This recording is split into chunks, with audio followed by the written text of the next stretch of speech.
ChivonNewsome. I'm the co-founder of Black Lives Matter Greater New York, and I'm a devout Christian. And in my Bible, thou shalt not kill. In the Torah, thou shalt not kill. In Buddhism, not kill a living thing. But America has no morals, no soul. Our bloods have paved the streets of this nation since its inception. It was foolish of us to think that a Black man would get justice in the system designed to. My heart bleeds for the Neely family. My heart bleeds for his father, who sat in front of me every single day and prayed for justice for his son.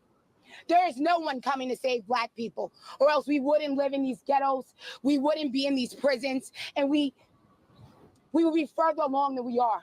We wouldn't be at the absolute bottom.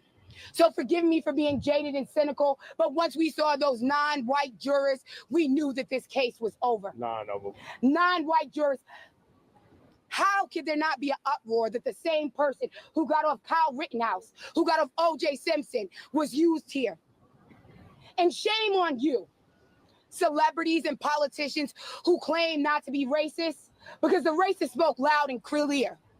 John McCain's daughter, she had something to say. I think she incited a riot for the right.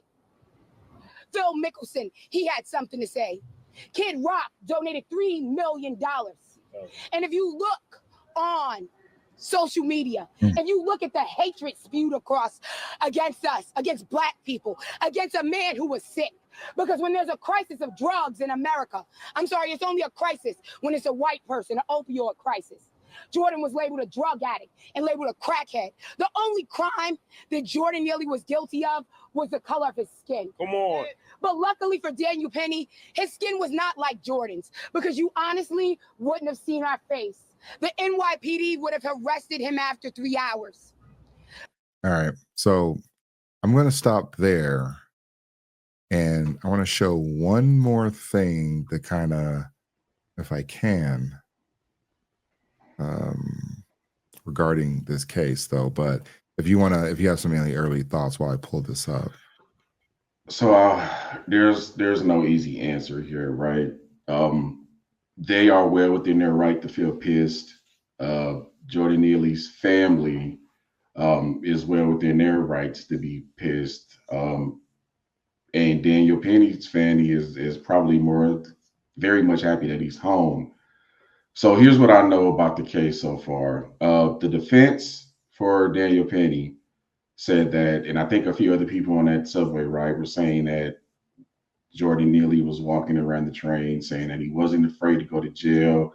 He was going to hurt somebody, and he just didn't care. He was frustrated with his life and being homeless, but to the point where I guess he may have been making threats on the train to the point where other people were trying to get away from him.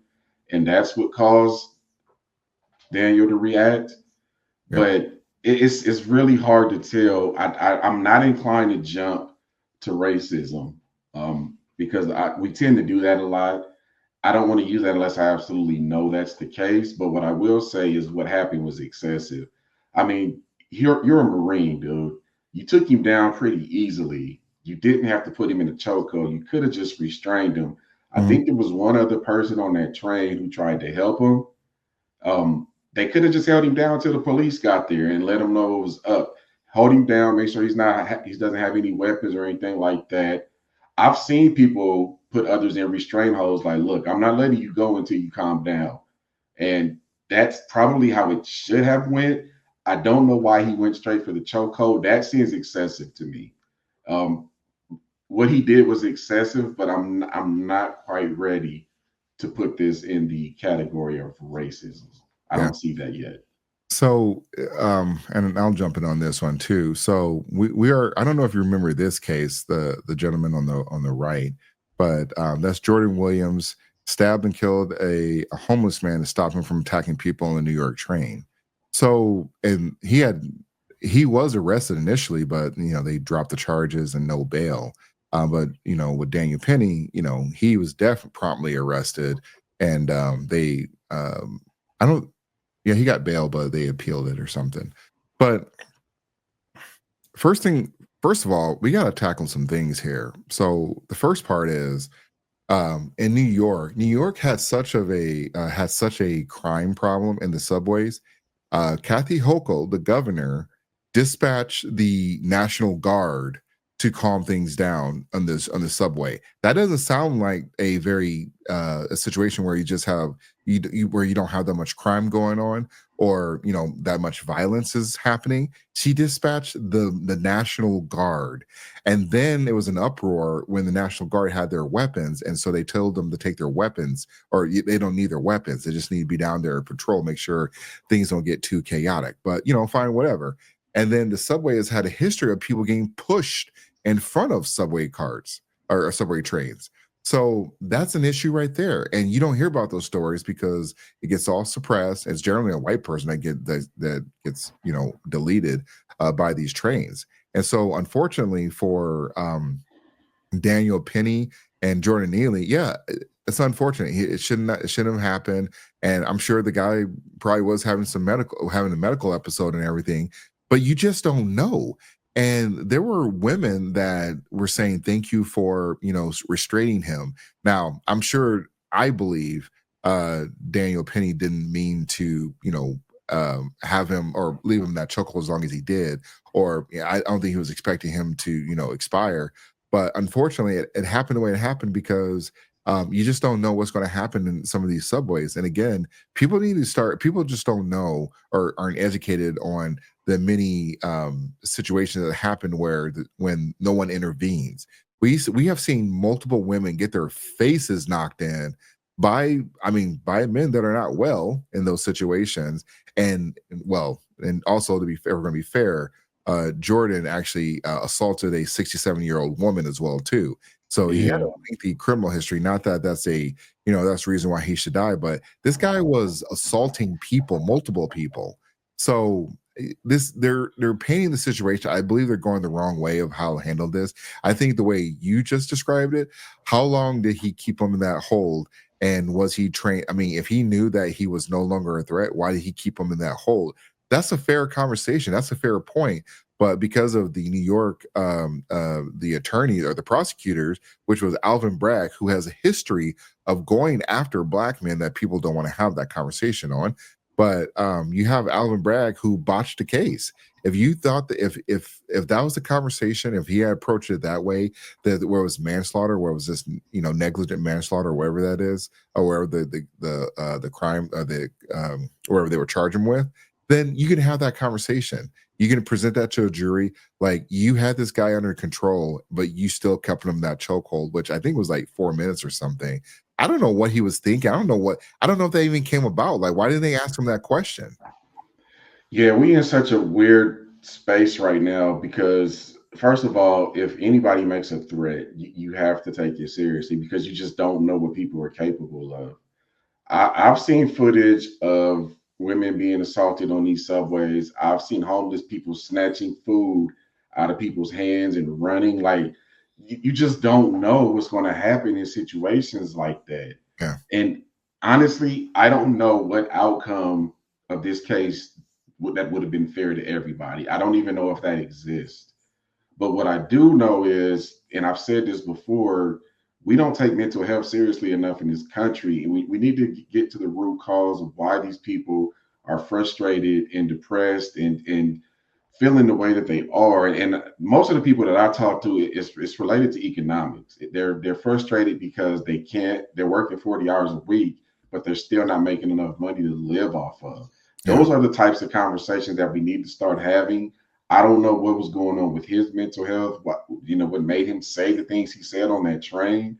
I'm trying to show empathy here, but I also know if somebody makes a threat, I got to take it seriously. Yeah, exactly. Men don't have the luxury of waiting. Let you be the man. Let something happen, God forbid, but let something happen around you. And then people find out that you didn't take any action. I already know what they're going to say about you. And it's going to be the same people that look like you. Like, bro, you should have did something. Everybody, I would have did something. You're going to get dragged. You're just going to get dragged. Yeah. And I don't know if he's just talking and he's not actually touching anyone, I probably would have just let him be. But I certainly wouldn't have put him in a chokehold. Like I said, there's restraints that you can put on people especially, and like I said, it was at least one other guy who was trying to help, Yeah. but that's when the fellas got to get together and say, we gonna hold this guy down until we figure this out. Because there's been situations on airplanes where people start going off like that while the They have plane to is up in the air. yeah, they have to duct tape people. And Yeah, it's the men that have to duct tape them because right. a lot of these women are not doing anything. There was a guy that I saw that was having an episode, and I know this stuff happens, but dude was having an episode, and the woman was like, "Oh my God, he's trying to open the door. He's trying to open the door." She's yelling, but she's not doing anything. And then the men have to get involved. They have to duct tape this guy because he's having an episode for whatever reason, whatever's going on in his head. Could have brought the plane down, but because of men took action, because we don't have the luxury of just waiting. In most cases, we don't have the luxury and waiting to see things happen. Like if I'm going somewhere and I see some unsavory folks, hey, I gotta be on alert. I don't get to relax. I don't get to like, hey, this is, nothing's going to happen. We don't get to turn most men that are protecting people that they're with or their families or their loved ones. They don't get to turn it off. And most men understand this, but there's a lot of men out here. And after seeing this, I mean, I could tell you right now, there's gonna be some men out here, they're gonna wait till somebody gets punched or assaulted, and they're like, okay, now I have to go ahead, now I can do something about it. But you sitting over there with your face leaking, I mean, how's that gonna work out? Like, well, as long as he waited until he actually did something, good luck. Good luck. You can't even wait that long. Because if they're acting erratic like that, let's say they're acting erratic like that, and their hands are in their pockets the whole entire time, that escalates it as well. Because now you got to wonder, why aren't they taking their hands out of their pocket? Like Yep. there's other things that you have to consider, like the space around you, the people around you. And one of the things that I do with my wife and my daughter is I tell them, if we're ever in situations like that, your responsibility is to get behind me and get the hell away and let me deal with it. Like these are the type of conversations we don't have. These like mental health conversations and these extreme preparation example conversations. But again, there's not a right answer here. I'm not ready to call this racism, but it was excessive. He did not have to put that guy in the chokehold. He didn't. He Yeah. did not. Let me steer it back to the BLM folks. This is the problem. This is why this is one of the bigger problems I have with the BLM, is that they went ahead and tried to act like this was like they're trying to insinuate, and I don't have the footage here, but there were some additional conversations that these folks are trying to like, hey, we need to start 2020 up again. This is insane. Yeah, they also hinted that there needs to be black vigilantes to handle situations like this. Exactly. Yeah. And we're going in the wrong direction. And one of something you said last week, where a black woman's voice has the power to inspire, but it's always used to like create some type of I forget how you said it though. Oh But yeah, a woman's words are mean more than people think. She can either speak life and confidence and success into you, or she can inspire fear and weakness. yeah, but specifically, like when a black woman says it, like I said, they have the voice to project that message, get it out there. And I saw a lot of people in the comments kind of agreeing with her, but I was like, you guys don't know the case. You didn't realize this is there's more to this story, and not to mention BLM. Where have they been this entire time? They still haven't accounted for the money that was given to them that they used to purchase large mansions that are not helping anybody. And so I don't know, maybe she's representing some chapter that doesn't align with the HQ though. But at the end of the day, the BLM, y'all got to step out of this one. Y'all don't get a chance to talk and respond on this, because I definitely see them. The black man dies at the hands of a white man, they show up. And I heard the father of Jordan is also filed a civil lawsuit against Daniel. So again, we're going on the line of, if you want to start filing lawsuits and trying to arrest people for helping, you're going to be seeing a lot of people getting messed up though. And I'm not going to be the one. I'm like, these are great examples of why men do not get involved, because I have to see one situation that was de-escalated because a woman, a physical situation where a woman got involved and de-escalated it. I wish I could see the entire footage of the entire incident, because all they keep showing is the takedown to the chokehold. I really want to see how erratic he was acting. Was he just screaming at people, running up and down the slope? Like, I don't know. I just don't know. from what I heard in the case is that the people, once they restrained him, that's when people pulled out their phones, which is kind of messed up though. Like, why are you pulling out your phone? Shouldn't you be helping me? But I don't know. I feel some type of way when people are filming you committing or getting deleted. Like, I feel some type of way about that. But Yeah, sorry, y'all. I thought if you wanted me to take a stronger stance on this one, I can't. I don't have enough information right now to do that. And I yeah, don't think there was a right answer here. Like I said, there's no right answer. yeah. So, all right. We're gonna wrap this up. Any final words, MC? No, we just appreciate y'all rocking with us. Keep listening, even if you hate us. You can subscribe, leave your comments. I'll read some of them, but TR will read all of them. But we appreciate y'all. Yeah, just so you guys know, I'm the one responding. So, it's not MC, it's definitely me. I like to see the comments, try to engage with folks, and we don't have to agree on everything, but we have to keep the conversation going. So, No doubt. yep. All right, everybody, have a good night.